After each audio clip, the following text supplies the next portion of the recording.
Welcome on in, Blue Jays fans, to the official podcast of Jays Journal and Stadium Scene. We are Jaybird Watching with Chris Key, Craig Borden, and myself, Brendan Panikar. Gentlemen, how is your Wednesday doing, knowing that there is an impending lockout upon us? I'm good. I think that sums it up quite nicely for everybody who is watching on the video stream. It is time to crack open drinks. It is past November. That means December 1st can roll around and we can all get drunk and hope that this lockout is not actually going to happen, because there's been a lot of fun over the course of the last few days for our Toronto Blue Jays.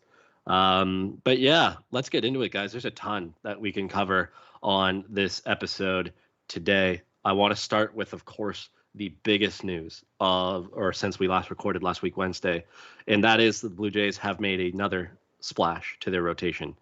We already know they locked in Jose Barrios to a contract extension, 7 years, and an opt-out after 5. The Blue Jays reinforced their rotation and added Kevin Gausman, previously of the San Francisco Giants for the last 2 years, and Blue Jays fans will be familiar with him from his time with the Baltimore Orioles. Gausman has signed a 5-year deal for $110 million. He's locked in for all 5 of those seasons.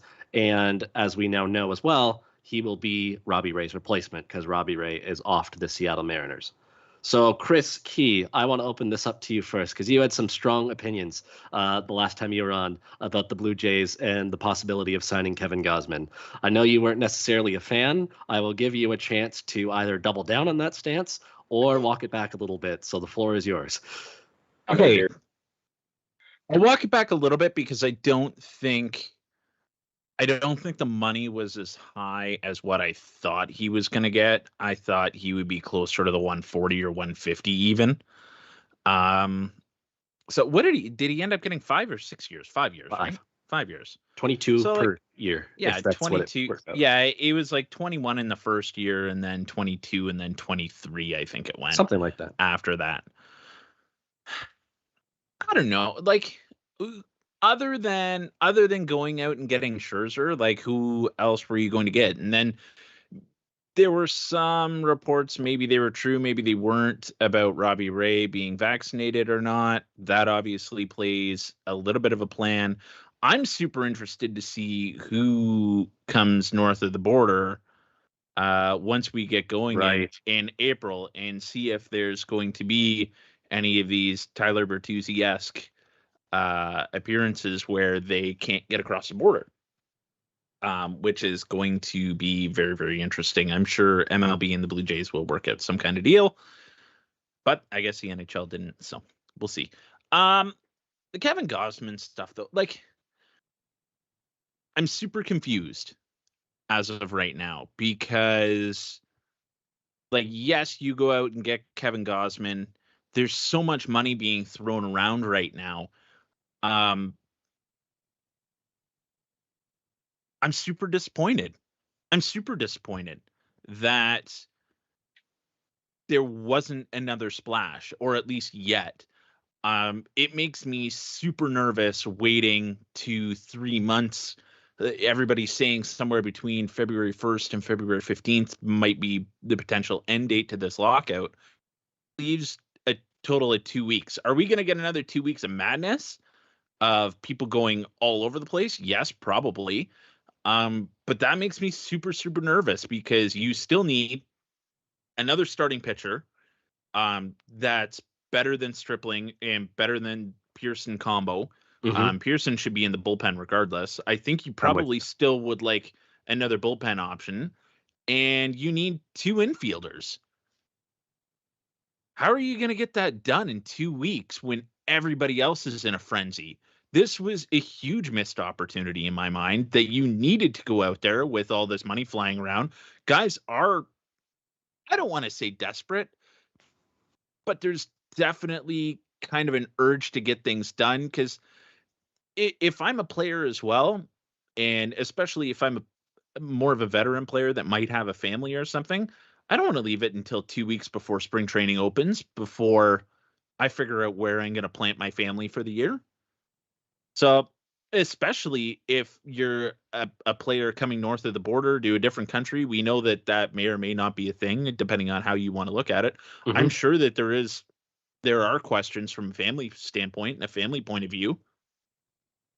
And yeah, I don't know. I find it a little bit perplexing just because there's a lot left to be desired. I thought we were on the right track. Like Garcia comes and then Gausman comes. There needed to be one more thing happen, at least. It still could happen.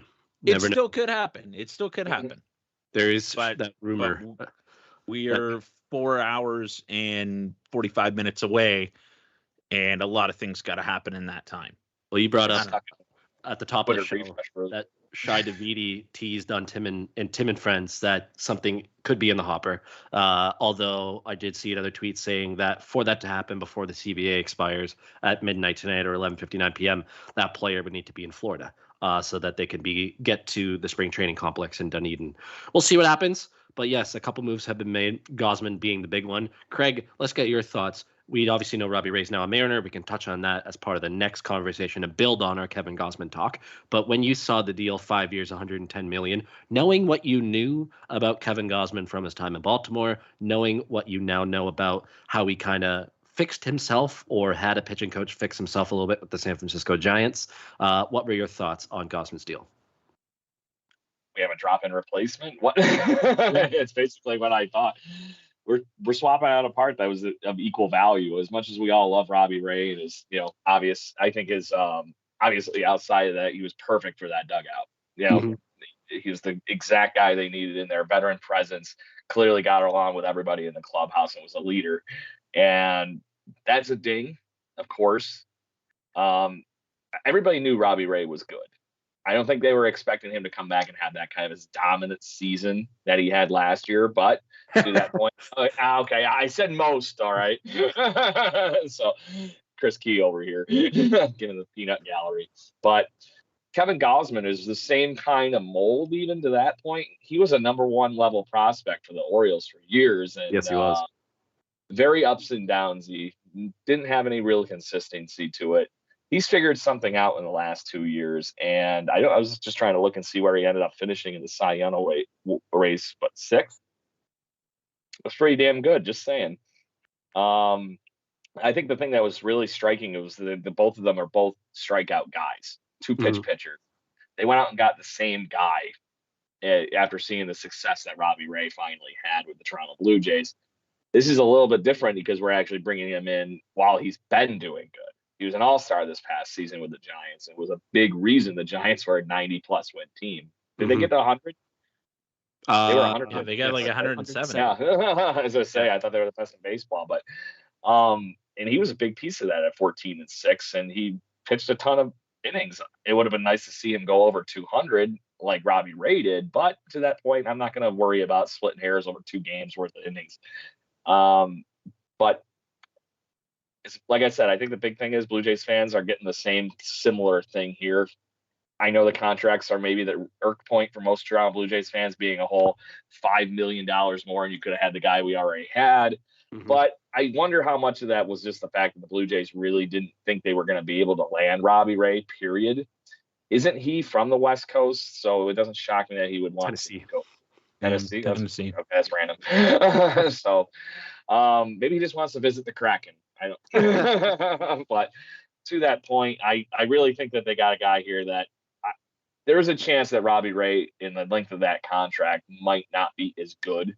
Sure. Where we're 2 years younger with Kevin Gausman, there's just a little bit more of an ups chance that he lives out the 5 years properly. And honestly, I wonder how much the big sticking point for the Toronto Blue Jays was that 3rd-year opt-out thing. Yes. I was just going to say that too. Yep. So, I was listening to Talking Baseball right on my way home because I was an hour away from my home all day today, driving to the other plant that I somewhat work in.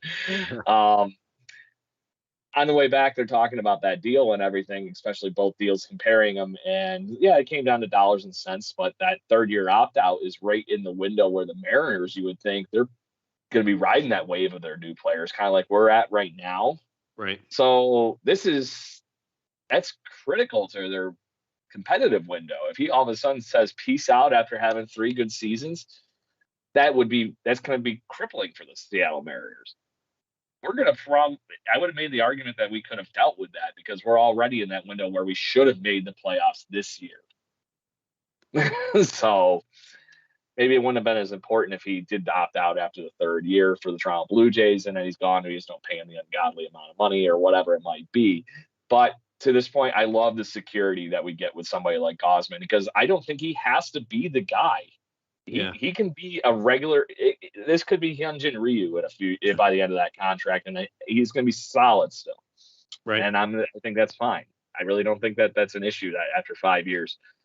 He's going to be in a rotation with Manoah, Brios, Pearson, whoever the hell else we have coming through the minor league system or signed through free agency over the next few years.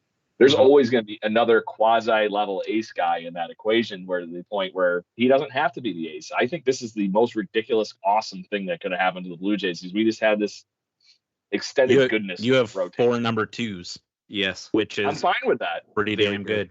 Also, you can't the Atlanta Braves, just saying. Yeah. on that note, and take it with a grain of salt because it's John Heyman, but Kikuchi has 3-year offers from the Mets and Jays are interested. Okay. So maybe there's the other wild card.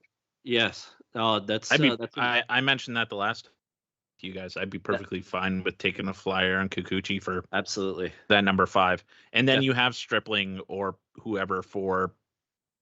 Oh shit. Yeah. There is that, and that shit's gonna happen. We saw it last year.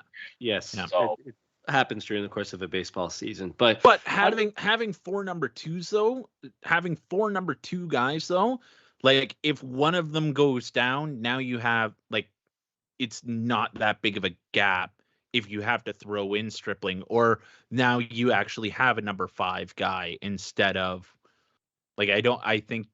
I think the way the rotation is set, as much as I was just crapping on Gausman. Okay, let me make this very clear. I'm not crapping on Gausman. I'm crapping on the idea that there needed to be more with that. Okay. And I'm sure it's like you got your pizza with cheese on it and no toppings or something. It kind of is something like that. But yeah, go ahead, Brendan.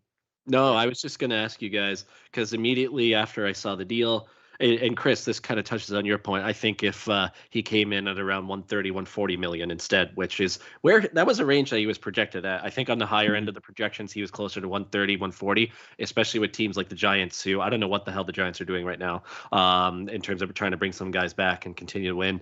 The Mariners and others, we now know what the Mariners ended up doing, but I thought it'd be higher. I think they actually lucked out in the fact that a couple teams weren't as heavily involved, and they definitely lucked out that the Mets turned their attention to Max Scherzer. I mean, the Mets were going to be the primary competition for Gausman, it seemed like, and once they turned their attention to Scherzer, that's when it became, okay, Gausman, your best offer or the most intriguing offer is from the Blue Jays. Now, the interesting thing is the Mets did offer Gausman more, and he took the Blue Jays money instead, showing you that there is a little bit of a shift in the way free agents think these days in my mind. It also shows me that people believe in this team. They also believe in what players who have played for this team say, and there's nothing but glowing reviews. But at the end of the day, after you see Ray's deal, and I know that there's going to be some fans who are upset that it was only $5 million more. There's going to be some fans who don't understand how valuable to Robbie Ray that option is and how not valuable that would have been to the Blue Jays, given their competitive window. You look at both of the deals and you go through, I don't know, the first thing that stood out to me when they ultimately got Gausman and we knew that that was the end of the Robbie Ray era. I don't know about you guys. I interpreted that as maybe like what Craig, you're touching on. We know what Robbie Ray's floor is, and it is not good. I don't think he's ever going to be that bad again, like what we saw in 2020, or even some of the years where he was walking a ton of guys. But I also don't think he could be just as dominant as he was. I do think there's a good chance for some regression.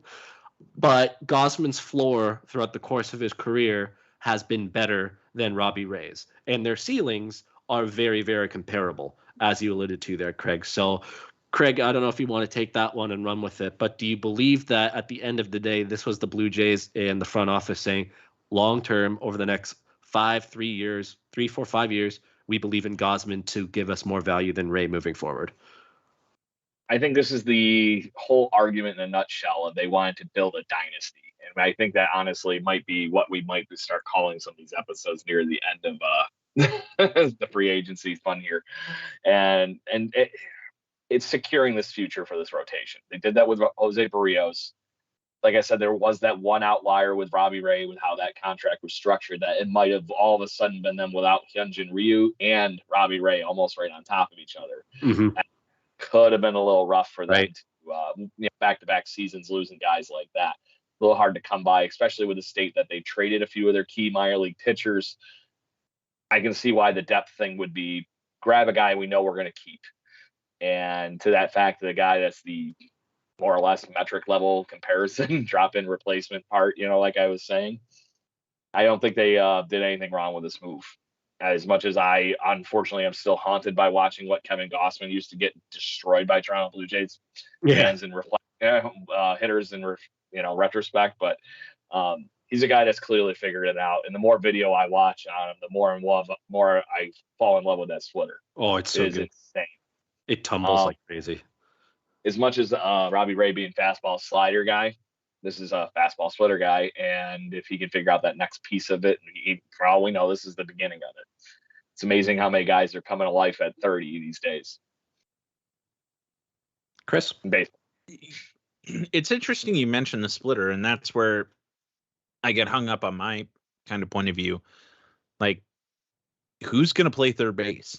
Yeah. Who's going to play second base? If your guy that you're going to run out there every 5 days, your big guy that you're going to run out there every 5 days that you're paying a crap load of money to is throwing all these ground balls, who the hell's going to catch him? Because I sure as shit don't have confidence in Kevin Biggio playing third base anymore. And even if everybody's dreams come true and Freddie Freeman somehow comes to Toronto, do you guys really have confidence in Vlad at third? Like what you're getting in Freeman, you could probably feel okay about losing a little bit of defense with Vlad over at third. And I know we're getting into crazy speculation and going way off track. Oh, we're gonna talk about that anyway. Yeah. But like who's gonna catch the ball? Like who's gonna field the ball? Because it's not Biggio. Like we were, as much as people crap as well on Semien for his one error of the year that cost them the year. Like it had nothing to do with the bullpen and all the explosions before that. His defense was so underrated and so undervalued by fans and probably this team. Not to say that we should have shelled out $175 million over 7 years for him. Save that for later. But like if you had a Marcus Semien type up the middle with Bichette, and you still need to run out as Espinal type at third, I don't know if he's the exact answer at third base, but you need a better infield is what I'm getting at to feel comfortable with it. Right. Now, to that point, Biggio or Espinal are stuck at second base and you have a third base option. Are you okay with that? I'm more comfortable, but you really have to use them the right way. And I think you're really gambling on Biggio coming back and being right. And they were already good. Yeah, he was defensively okay, but like there were already so many questions about Biggio and was he really a long-term fit on this team? Like you're really banking on that. And like if you're going to pair, like for God's sakes, in 2015 we ran Goins out there. Yeah. Like you can win with a hole, but like you're banking on, because I'm still not convinced that Alejandro Kirk is going to be on this team in April, but like you're really banking on Danny Jansen having a decent year then. If you're going to run Espinal and Biggio out there every single day, like you are really banking on that, because you can't have two holes in your lineup. I don't think, because this team is going to be meant to bludgeon again. And if you're going to do that, like you have to do that. You can't have two dead spots in your lineup if you're going to go up there and hit home runs every night. Like it just won't work that way. Yeah. So we having the 7 through 9 with black holes at the end of the year, and that showed quite often. So, but just saying something for a lineup that was sporting Joe Panic at third base early this season. You guys make it sound like we almost fixed something. Well, we did, because Joe Panic turned into Adam Simber. Yeah, I get and that. Corey I'm Dickerson. I'm just saying defensive. But back to the original point was the whole Robbie Ray thing, wasn't it? Yeah. I don't know how we got on to Adam I Simber. know you went off on the splitter, and we're concerned about balls being put in play. The only Robbie Ray isn't a Toronto Blue Jay right now, unless the whole vaccination thing is true, isn't true, whatever. I'm not going to get into that because, frankly, I don't care. Well, it's just the semantics of it. I just don't care. But it was 100% the opt out. Yeah, that's the only reason that Robbie Ray isn't a Toronto Blue Jay. And I think they might have. I think deep down inside me, I think if Robbie Ray wasn't insistent on that, I think they would have brought them both in. That's possible. I mean, I can't disagree with that. It's going to be interesting to see how it plays out over the next couple of years. I think to build off of what you were saying, Craig, when I first turned it to you, is that you have Gausman for 5. You have Barrios for 5, maybe even 7. You have Manoah for the next 5. There's 3 incredible arms at the top of your rotation that can go 1 through 3. Then it's a matter of developing somebody else or signing a free agent. The good thing is you have Ryu for 2 of those as well, 2 of those 5 seasons. Very much signals to me that the Blue Jays are committed to winning now. They know that this is their window before guys got to start get paid like Vlad and Bo and Teoscar and Lourdes. Now's the time to win, and that just starts to build on Chris's point a little bit, where do more. Bring in a third baseman. Bring in a second baseman. Fill those holes with guys who will contribute and continue to play.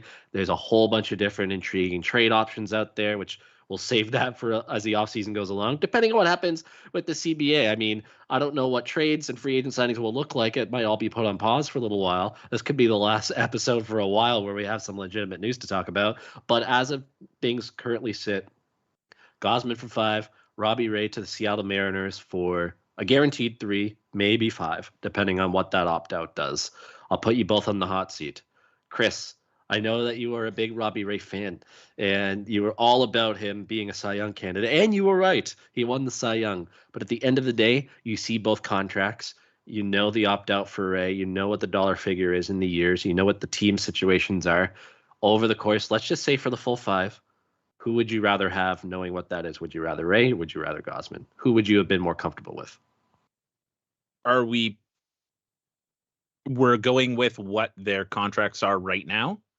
Yes. Assume that Ray's with Seattle for all 5 over the next 5 years. Oh, okay. So we're assuming that Ray is going to ride out his contract. Yes. Then Robbie Ray. Okay.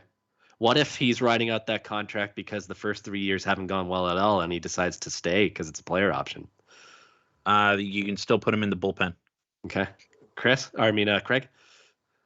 that point, yeah, that's a very worst situation. I think, honestly, Robbie Ray's stuff would play better out of the bullpen than Gausman's. But then again, Gausman also played pretty damn well. And actually, I think that's the reason he got a chance to start again, because he actually showed that he could pitch out of the bullpen again. I don't know, because like I said, if he's getting to the point, I honestly would be shocked if he's pitching well enough after those 3 years that he's continuing to win Cy Young awards right now. So I'm thinking we're going to see somewhere in the middle of what Blue Jays fans got to see in Robbie Ray's tenure. I think he's going to have one insanely good season again this next following year. And then I think it's going to look like what I think is going to be the normal Robbie Ray after that. And the only thing I honestly think that might be the biggest thing for him in this whole equation, him playing in Seattle in that big ass ballpark, is going to help Robbie Ray look immensely amazing those 5 years. Where pitching in the American League East, I'm sorry to say, he's going to get lit up, I think, those last 2 years. But I think right now, I think the splitter plays in the favor of the Blue Jays having Gausman in that ballpark for the length of that career. it's a strikeout pitch. I mean, a lot of pitchers who feature splitters use that for ground balls. Gausman uses it to put people away, kind of like how Marco Estrada used his changeup to put people away. It's a thing of beauty. And if you haven't seen it, if you're getting reacquainted with Kevin Gausman from his Baltimore days, just go back and look. He's a different pitcher. He's a better pitcher. And again, I would have been fine with either or. If Gausman, Ray, if they brought Ray back instead and let Gausman go somewhere else, I would have been fine. I'm equally as happy. I think if worse comes to worse and Gausman regresses, the AL East is a little tougher for him, or at the end of his contract, it starts to get a little bit ugly. I do still think that his floor is higher than Robbie Ray's floor, and we've seen that throughout the course of their careers so far. But both of them seem to be fixed pitchers, and I wish Robbie Ray nothing but the best with the Seattle Mariners. He was awesome this one year, and you get a chance to give him an ovation if he's so pleased. There are some people who did not take too kindly to me suggesting that on Twitter the other day when the Mariners come here. I believe it's in August is when they come back. So see what happens. It's going to be interesting. I know for sure we are going to get Blue Jays Twitter guys that will be watching Robbie Ray starts and Kevin Gausman start for start. If Gausman has a rough start in his first and Robbie Ray throws 7 and strikes out 12, there's going to be some people be like, fuck, why did we do this deal? Why didn't we just bring back Robbie Ray? So be prepared is all I'm saying. Just to point that out, those are the same idiots that said Jose Barrios was a dumb trade and that was garbage. And Yes. ended up loving it by the end of the season. Just saying. One of my favorite quotes to use now about fans and the fan psychology is, I know this is a different sport, but when Browns fans were booing Baker Mayfield off the field a couple of weeks ago against the Lions, and they asked him about that, he's like, man, those are the same fans that cheer when we're on offense. Well, you're not supposed to do that. So, yeah, very similar ilk of those fans, Craig, is what you're getting at there. Definitely. It's just however the wind blows with some people, and you're never going to please everybody. But if I was in the ballpark that first start for Robbie Ray, I would be cheering, and then I will be gladly cheering against him. Yes. 5 seconds later. Just like what the Raptors fans did with Kawhi Leonard. You get your ovation, helping us win the title. Thank you. When you touch the ball in the game, boo him. It's fine. That's fair game. Let's move on. There's another very key part of the 2021 Blue Jays that has found a new home. I don't think this conversation will be as long as the Gausman or Robbie Ray stuff, but it's still very much worthy touching on. Marcus Semien, a guy who I think we all kind of went back and forth on if they had a chance to bring him back or not. And in the end, my goodness, this man secured the bag for the next 7 years from the Texas Rangers. And Chris, will obviously turn this to you first as Craig goes the hustles away. Over the next 7 years, Marcus Semien is getting paid $175 million. Chris, I think we kind of alluded to this at the top of the show. I think I know where all three of us will be going with this answer, but it's still worth asking the question. Are you upset the Blue Jays didn't bring him back? Are you upset they didn't pay that much money to bring back Marcus Semien? What are your thoughts? Run with it. Okay, so yes, I'm upset that they didn't bring him back. There's no way in hell that we were going to 7 or probably would have had to have gone 8 years and like 200 million for him. Not a damn chance. Like that. No. I don't know. He was such a big part of the team last year that I have a hard time believing that they are going to find that type of production in one player, most specifically. But I don't know. We were never going to pay that much. It doesn't make any sense. Texas has,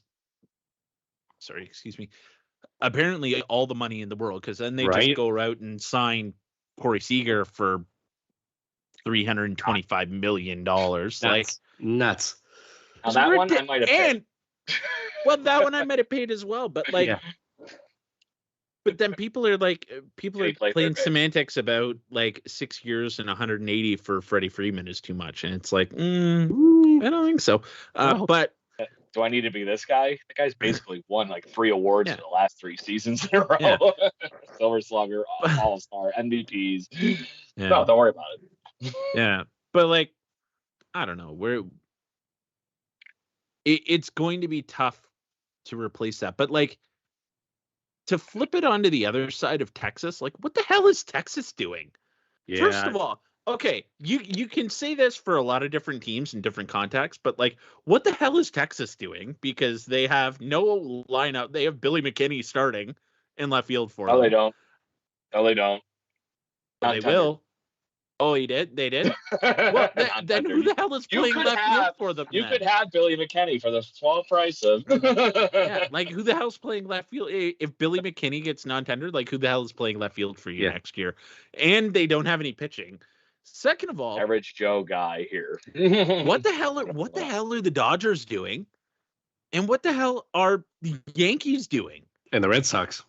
And the I don't consider Michael Wacha anything. Yeah, like hey, just be very happy in the fact that they haven't done shit. Yeah, I feel like they got handed the wrong intel report. You know, it's like, hey, you know, the CBA is gonna be fucked. Nobody's gonna sign anything until and then, you know, it's gonna be like, and then they were hoping to come back on the other side of all the agreements and lockout and everything, and then the opposite happened where it was a mad dash for everything, right? Yeah.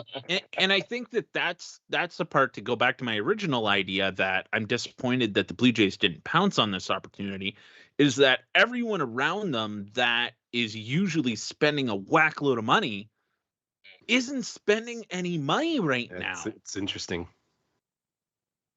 So right now they do have him Billy McKinney projected at left field.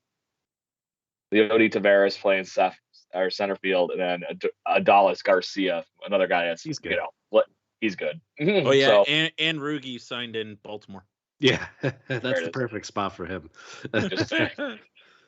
I'm surprised he even got that job. Just saying, he was pretty. He's going to end up with 40 home runs at Camden, though. Wouldn't be shocked. He definitely still has power. You want my sweeping declaration prediction of the Corey Seager thing? Sure. It's gonna look very, very similar to Alex Rodriguez in 2 years. It's gonna be a Yankee. Interesting, because he's had some back discomfort and it's dealt with some nagging injuries like that already. I think the back end of that contract could look pretty ugly. Rangers are going so old school with this. Let's just throw some big guys on the team and we'll build around them, right? That is the Yankee motto, and you know, spades in it. Yeah, pretty much. Craig, I don't get it.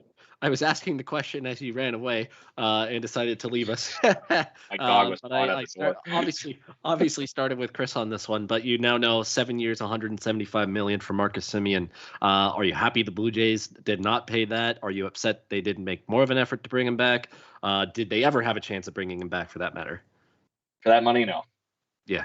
And I'm not trying to be a cheap asshole or anything like that. I loved Marcus Semien. He did exactly what I was hoping he would do with a 1-year deal, because he struck me as a guy like Josh Donaldson that could come into those ballparks in the American League East and dominate.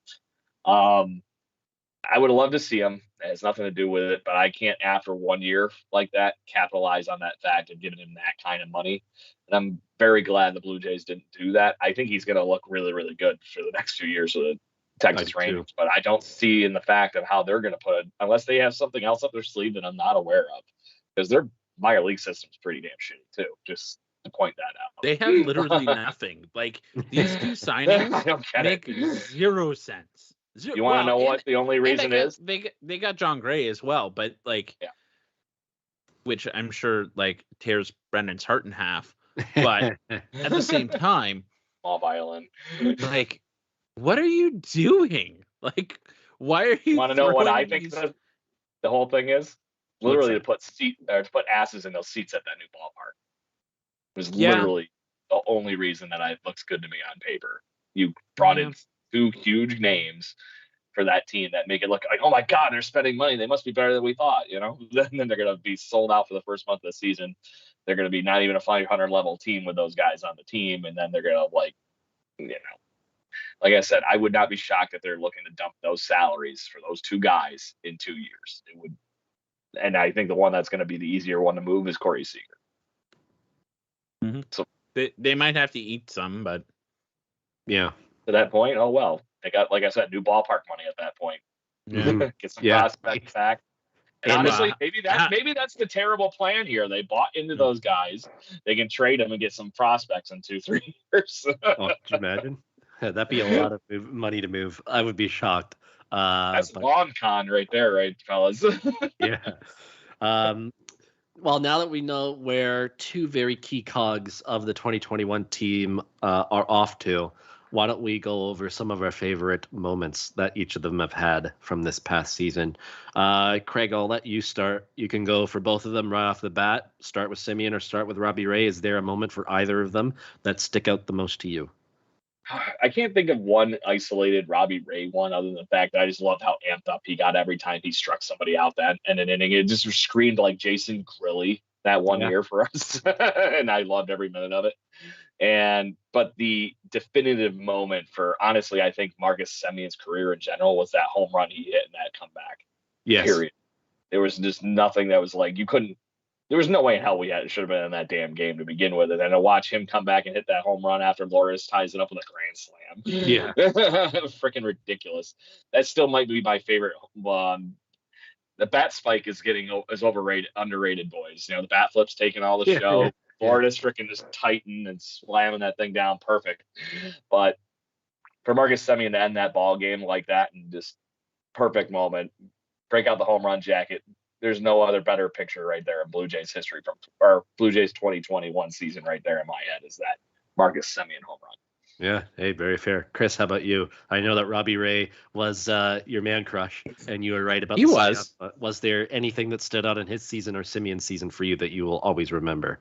Probably that. You know what? Which is really weird, and I think it was because I think we were having a conversation at the same time or something, or we were having a Twitter exchange during the Kansas City game in the beginning of the year, and he was kind of stumbling a little bit, and I'm like, Yes. no, don't worry about it. It's first game or whatever. Like, don't worry about it. It's going to be fine. But probably a little bit later on, like that game that they gave him the home run jacket. Yep. Is probably one on the better scale. But like, I'm always drawn to like the negative things, and I don't know. I know. why I think exactly. I know where you're going with this. But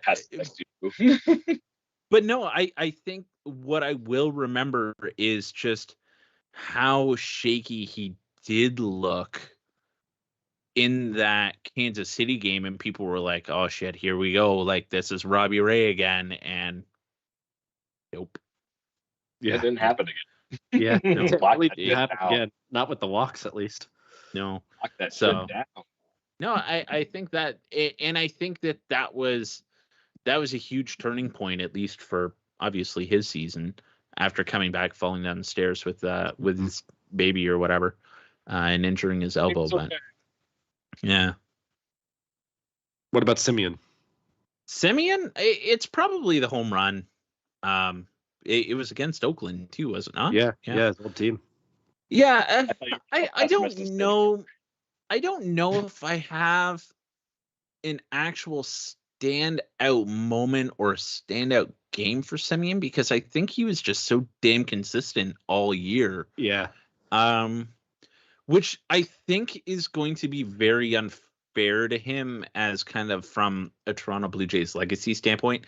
You know, if frankly, I think Marcus Semien's season gets lost kind of in a lot of things with the Robbie Ray, Cy Young, with Guerrero's breakout season, Sure, and how they missed the playoffs by one game and like winning the final like sweeping the last series, and how that kind of went down. I feel like Semien is going to get swept under the rug after a little while, just because of how kind of steady he was all year. And other than that home run, I don't think there really was a really big standout moment or a standout game for me that, like, I'm trying to think back of the whole year, and I don't really think that it's just consistently good. He was consistently good and a good mentor to Bo. I guess that's probably because you could see as the season went on, Bo maturing a little bit in the field, especially where he wasn't making that dangerous throw as much, or that last minute ditch effort to try and rifle the ball where he had no business to. He would hold on to it a little bit more frequently. Yeah, I don't know if there is, other than that home run, like a really standout moment for Semien. just because he was so damn good all year. And I feel as well like Semien he got a little bit lost in translation because of how good Vlad was.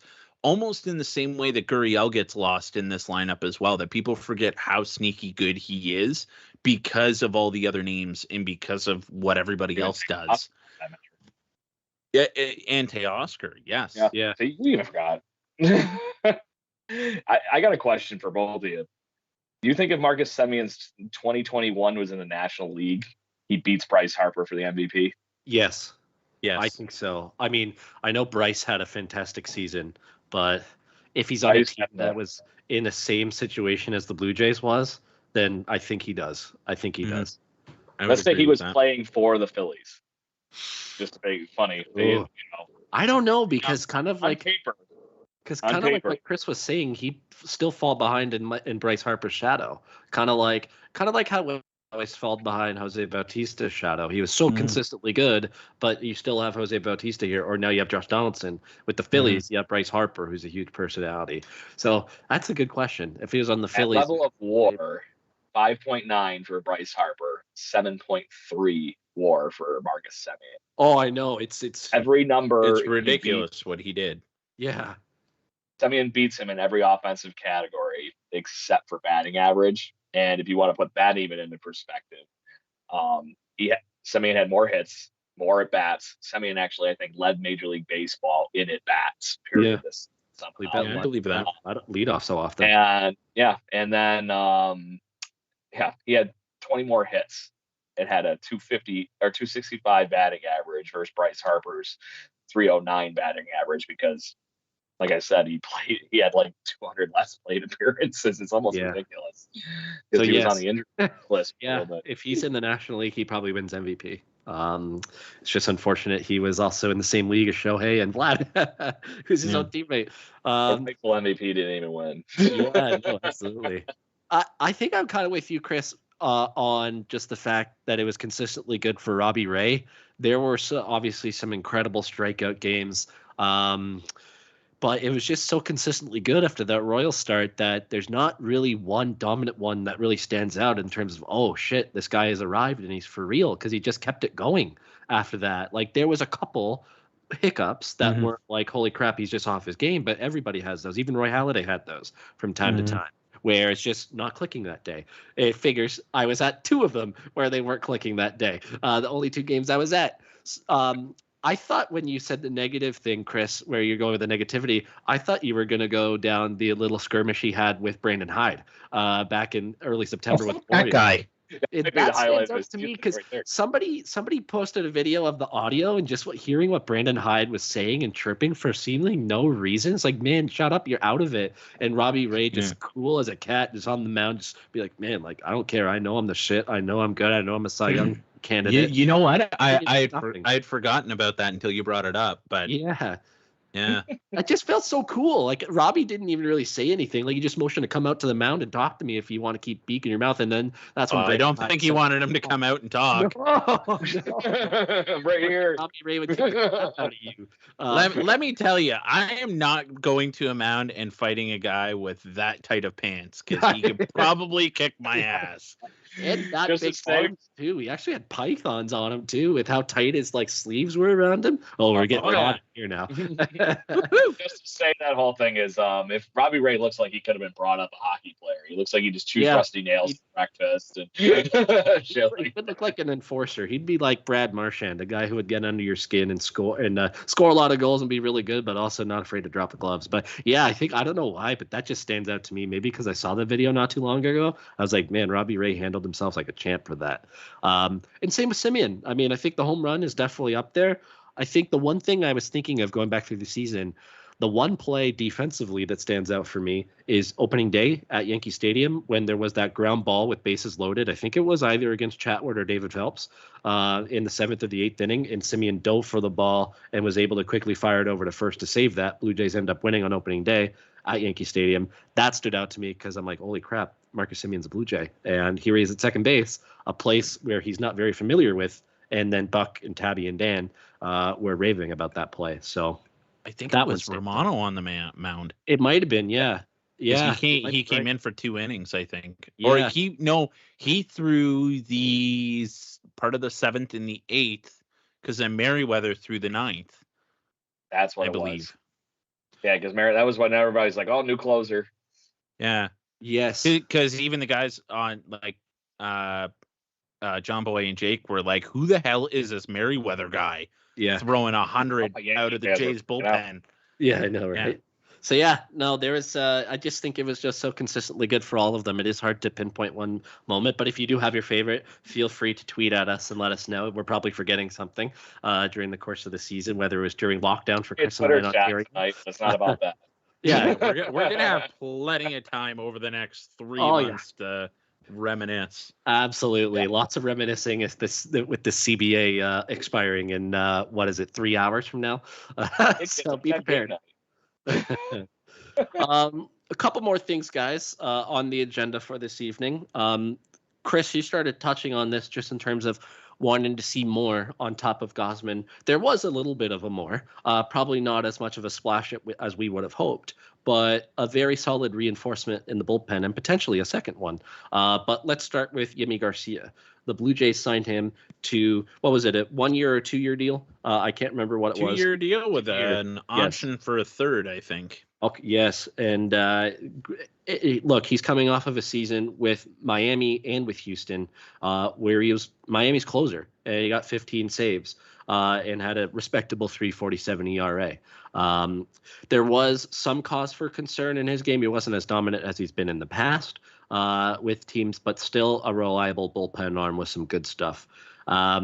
Chris, I was going through after they signed Garcia and going through and adding him into the bullpen and what could currently be projected. And you have Romano, you have Simber, you have Richards, you have Garcia, you have, I don't know what happens with Nate Pearson, you have Tim Meza, Ryan Barucki. We also touched on this last week, Craig, with Jason Lee. Adding Yimi Garcia to the mix, to a bullpen that you could probably argue was already 5 or 6 deep with some very good arms, just solidifies this even more. I don't know what will be left for the Blue Jays in the bullpen, especially considering that at the top of the show, or even before we started recording, we said, hey, Nate Pearson, make him a bullpen arm, make him like a great 2-inning guy or 3-inning guy who can come in and blow out the doors or save you if a starter's been gone. Ross Stripling can end up pitching out of the bullpen as well as a swingman. So there's options.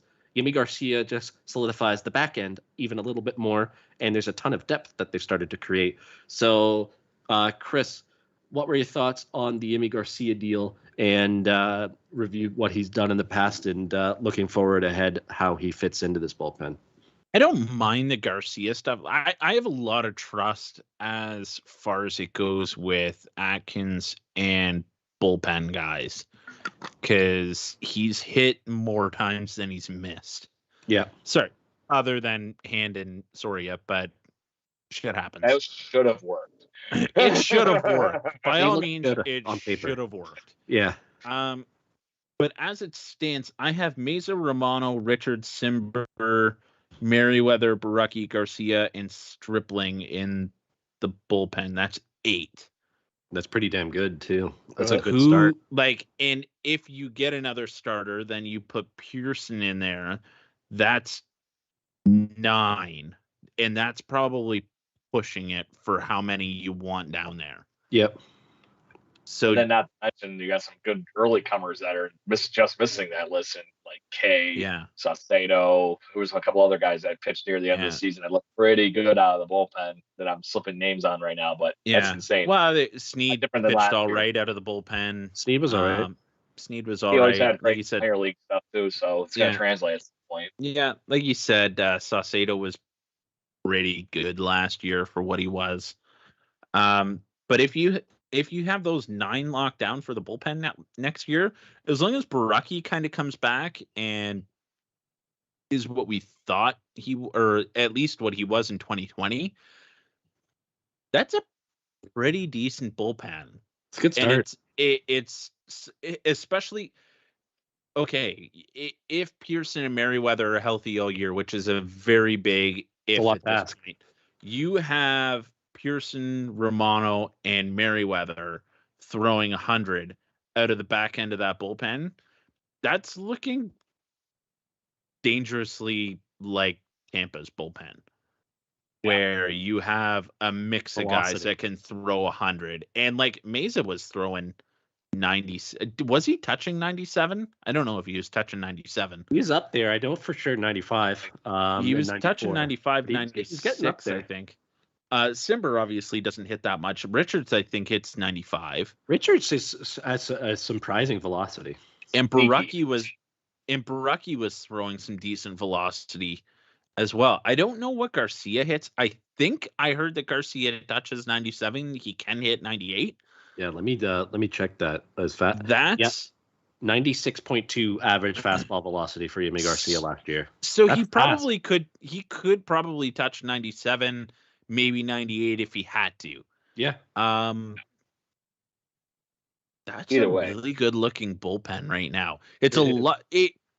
I take back what I said before that you need to find another bullpen piece, because I don't think you need to find another bullpen piece, because then you have to ship out a Pearson for somebody if you're giving up on him. And I'm not in a position where I want to give up Pearson yet. I want him in the bullpen. Craig, what about you? I know we touched on it a little bit last week with Jason Lee. You can either expand on that or just rave about your thoughts of Yimi Garcia's addition to this bullpen. I have to put this in football terminology for you, Mr. Football fan. This keeps the chains moving every freaking game, because whoever comes out of that bullpen is going to be good, period. Like you said, Garcia's got some saves in him last season. I don't think he's that guy, for us, but to that point, we don't need him to be. We have enough guys, and to that point, let's say he's gassed one night. Okay, well then Baraki pitches that inning. Okay, well, Stripling comes out even, at that point. Ooh, it's an embarrassment of riches all of a sudden, it seems like.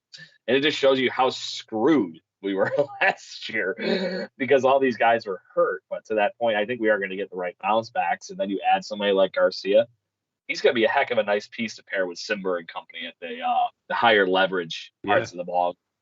And those other mix-in innings that, okay, great, somebody didn't get past the fifth inning one night, whoever you truck out there for those couple of innings, infinitely better than the Peraltas and company that we were pushing out there this past season. I agree with you, Chris, that it doesn't exactly scream that we need to have another guy anymore, but after last year, I'm getting another guy.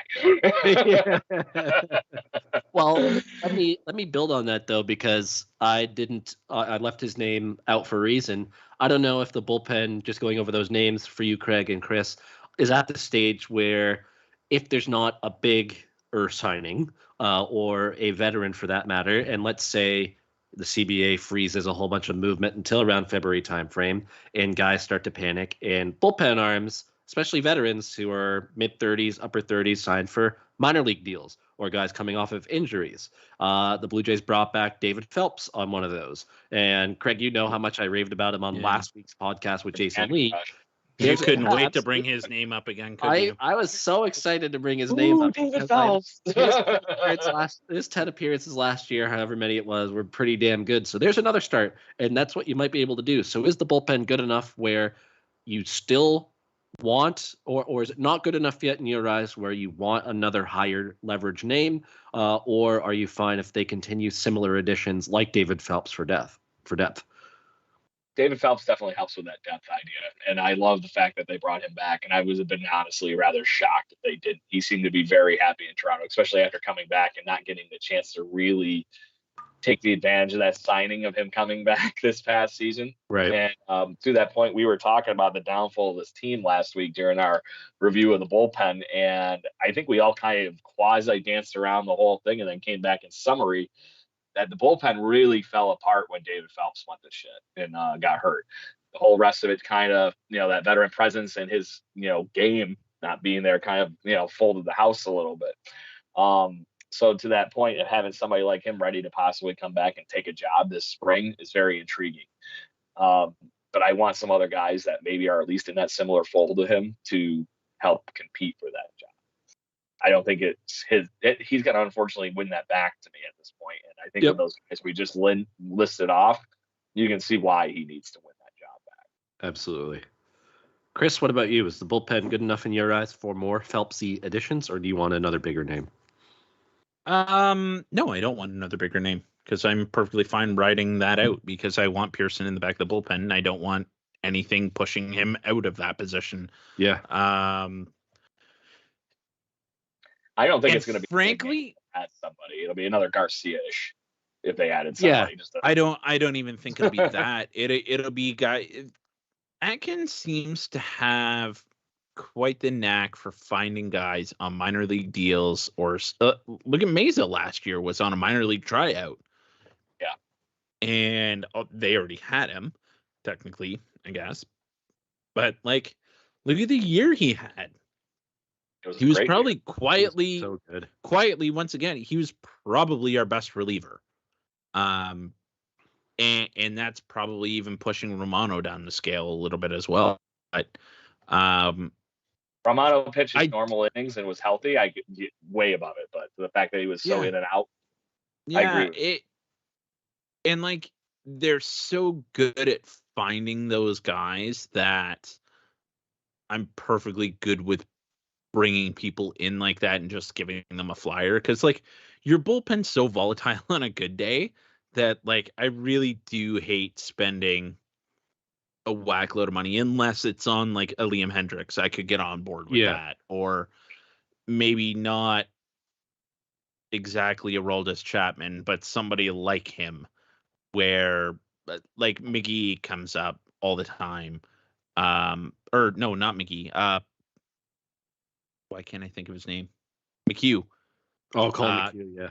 Comes up all the time. Like, I don't think he's not gonna command Liam Hendricks money, but his name keeps coming up that a ton of people would love to have him in the bullpen, which I wouldn't disagree with, but I'm perfectly fine with running with what we had or what we have and supplementing it with guys, because that's seemingly what you do with a bullpen.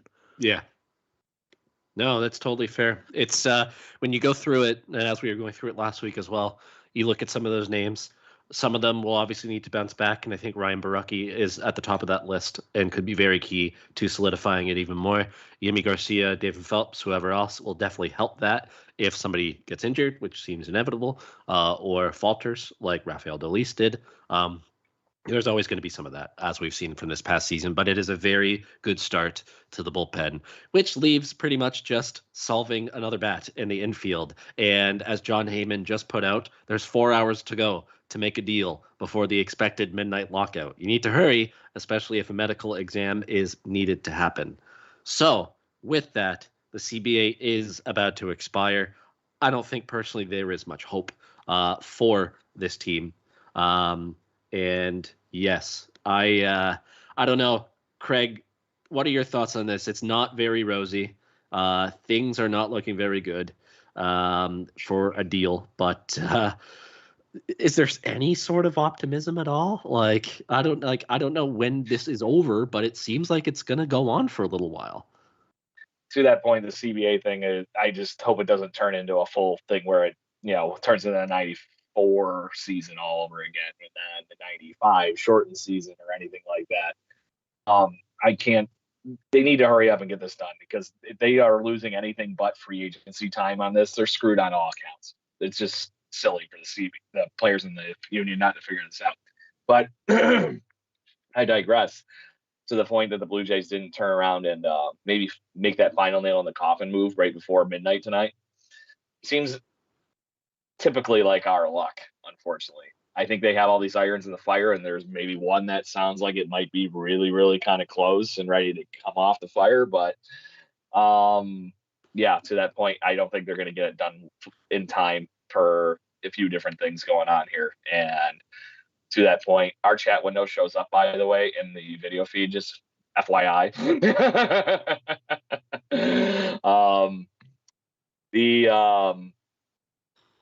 One thing, and I think the Blue Jays fans on our Twitter account talking with us right now are in the midst of the fun here. So before you wrap everything up, Brendan, I gotta Yeah, absolutely. I am happy to turn it over to that now. I don't know, Chris, if you can offer us any optimism, but it doesn't seem like there is any words that could be offered for optimism given the way the CBA is going.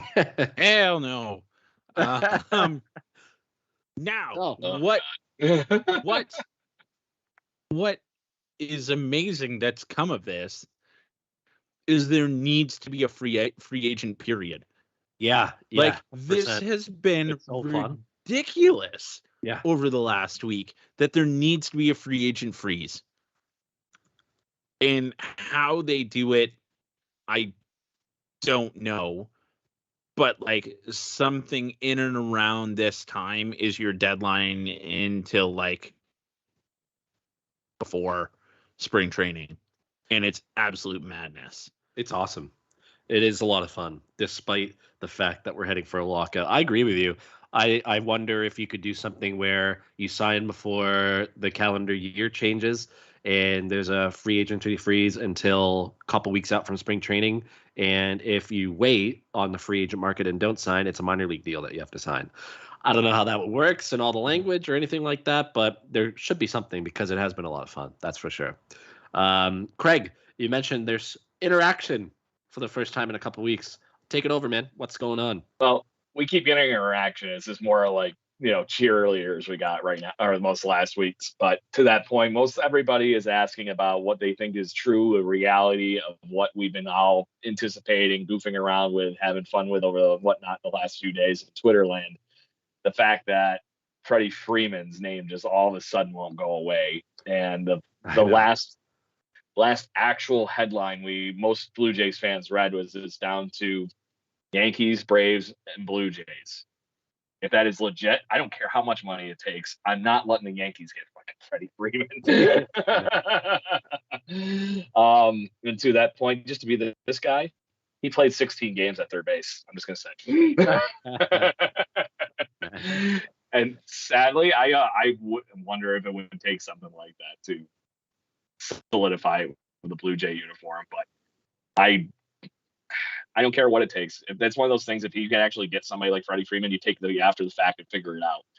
At least that's my opinion. But that is the main question that has been popping up repetitively. Why haven't you guys talked about Freddie Freeman? What's going on with Freddie Freeman? Can you tell me something about Freddie Freeman? We have to save content for future shows if we're going into a lockdown. Come on, guys. Come on. We can't pack it all in like one you won't show. talk to death.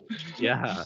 No, only thing I'll say is Baerga broke Simeon last year, I'm pretty sure. So there is some reason to be optimistic at the chances, but I wouldn't be this off season too as the headline. Yeah. Last week, I forget. Was it the Barrios extension? I don't think it was the Barrios extension, but he has done, I think, 2 Jays moves somewhat recently. But yeah, no, it's interesting. I don't know if it'll happen. It's Garcia and Semien. Yes, that's it. That is it. Yeah, that is really it. We've gotten caught up on all the news, the latest fun, the impending doom of the lockout over the next little while. I don't know if there's anything else you guys wanted to add to the conversation before we wrap it up. Closing remarks and 2 claps and Ric Flair. I'm going to be this guy. Kevin Gausman actually pitched his major league debut against the Toronto Blue Jays. Did you two know that? Yes, 2013. Yes. Do you want to know what the Blue Jays lineup was that day? Man. Oh no. It's a different one. What time of year was it? Was it earlier or later in the year? May 2013. May 2013. Emilio Bonifacio. Well, Bonifacio, yes. Reyes, Bautista, Edwin, JP Arancibia. Who the hell else? Yeah, fucking JP. So remember, that was the year 2013. Isn't that the year that Jose Reyes wrecked his hamstring? And we're all like, oh, the season's over. Yes, he got up to such a good start that year, and then he hurt his hamstring against Kansas City. Melky Cabrera. Batting leadoff, by the way. Yes, Melky. You want me to go through it before I break your brain? Yeah. Go through the rest of it. I think both of these rosters are honestly pretty interesting from the perspective of time that's lapsed since 2013. Especially knowing the 2015 teams and stuff like that, how fast the culture changed in that locker room to get to where we were in Colby Rasmus would have been in center, right? Colby. Colba. Full neck beard, Colby. Nah, Reyes. what would the rotation been? The rotation would have been like Burley, Johnson. Yep. J Happ. J Happ won the job. The name on this pitching matchup for this game will honestly shock. Some as well, wasn't there? Brandon Morrow. That was the pitching matchup for Gausman's debut. Yeah. Gausman was actually healthy for 5 seconds. Brandon Morrow. Oh man, that's crazy. It was Melky Cabrera, Jose Bautista, Edwin, Adam Lind batting cleanup, JP Arancibia. Oh, Lind in the 5th spot. Brett Laurie in the 6th spot. Colby, Emilio Bonifacio, and then that game, I think this is in the midst of the injury to Jose Reyes, Munenori Kawasaki. Oh man, wow! And how far we've come. And to that point, I think this is even more funny on the other side. Nate McLouth batting leadoff for the freaking Orioles. Manny Machado, Nick Markakis, Adam Jones, Chris Davis in his, that was the year he swung up in the home runs, right? Yeah. Matt Wieters, J.J. Hardy, Chris Dickerson, and Alexi Garcia. A lot of that Orioles team then year later went to the ALCS and then just got swept, but that is a decent Orioles team, actually. Mm-hmm. The middle of that lineup is really good. Yeah. And then it was I want to say it was 2014, they added Mark Trumbo and the thing went off. Yes. Mm-hmm. And Nelson Cruz. And Nelson Cruz was unreal that year. That was right. It was Cruz's year. So I thought that was an interesting tweet by Sarah Lang. Yeah. Sarah Lang's on sports for the apparently she does Mets beat stuff. So that was kind of cool. Very cool. Did the research on that, and I had to stumble across it on Twitter. Yeah. So, guys, as we get closer to Christmas, you have, let's just say you didn't buy a jersey over the course of the last few years. We'll end off on this fun question. George Springer's in play. Jose Barrios is in play. Kevin Gausman is in play. Some of the more recent acquisitions, who are you getting and why? Springer. Do I have to? Yeah. Also, very, very side note, Stroman got 3 years, $71 million. Wow. Okay. So he's going to try to hit free agency again and get another payday. Yeah. 25 million in 2022 and 2023, and then 21 in 2024. Hey, good for him. That's all right. It's That's because probably he knows the Cubs are going to suck for 3 years. Just saying. Craig, who is your jersey? I think I'd have to go Gausman just because he's also going to be wearing Ryan Holiday's Phillies number. Right. 34. That was a cool story, knowing that his inspiration was Roy Halladay. I'm going to go Barrios ever since he got locked into the deal. And then that way we can all have each of those players. So here's the reason I'm not buying a Barrios jersey, because I'm buying that Rochester Red Wings one to wear up there. Yes, very, very cool. That actually would be a collector. If you can find a Barrios Rochester Red Wings T-shirt with Barrios 17 on the back, let me know, and I will buy one and send you money. That would be excellent, guys. Well, this has been fun. A lot of Blue Jays news. I don't know how much news we'll get over the course of the next few weeks, but we'll be with you regardless through the rest of the offseason as we get closer to Christmas time. We will very soon be having a special guest return to the podcast. I will tease that. Right around Christmas time is the ETA. And we'll do a nice foursome episode right around the holiday season. But still a couple weeks to go between now and then. Hopefully there is some news, some fun things to talk about over the course of the next few weeks. But let's end this how we normally do, with 2 claps and a Ric Flair. Ready? 3, 2, 1. Woo! Let's go.